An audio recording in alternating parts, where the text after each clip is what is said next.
Good morning and welcome to our first coffee morning in June. I hope you're all well. Well, it looks like the lockdown is beginning to come to an end anyway. I expect you're finding yourself doing more jobs around the house and garden that you didn't expect to be doing.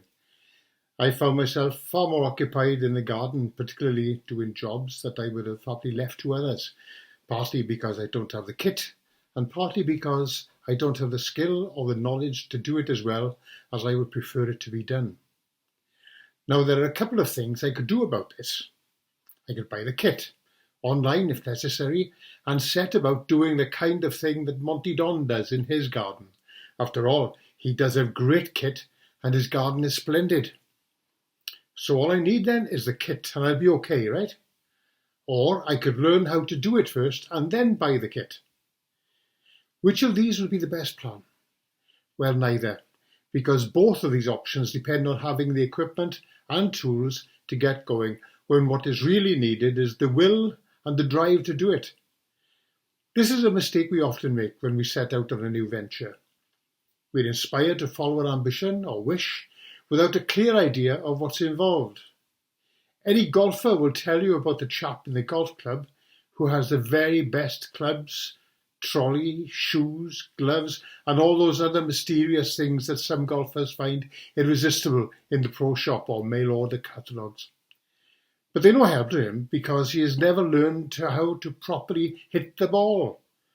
But whenever a new piece of kit comes on the market, he'll be the first one to get one because the advert, endorsed by a brilliant golfer, claims that it will improve his game. It won't.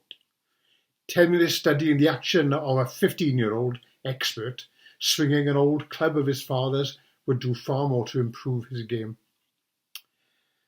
The phenomenon isn't exclusive to golfers, of course.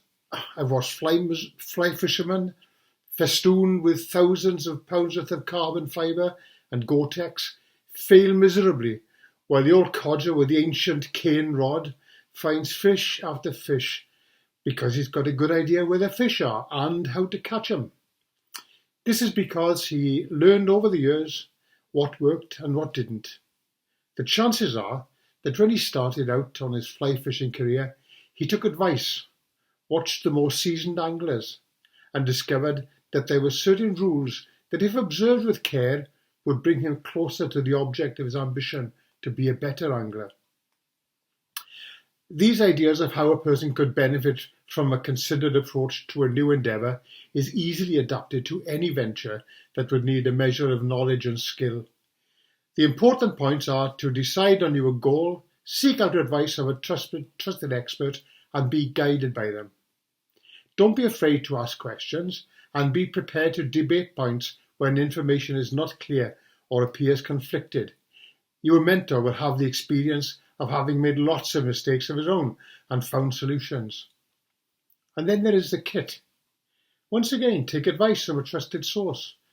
Don't forget, there are plenty out there whose aim is only to profit themselves from your experience. You may be surprised to find how little kit you really need in order to pursue his goals.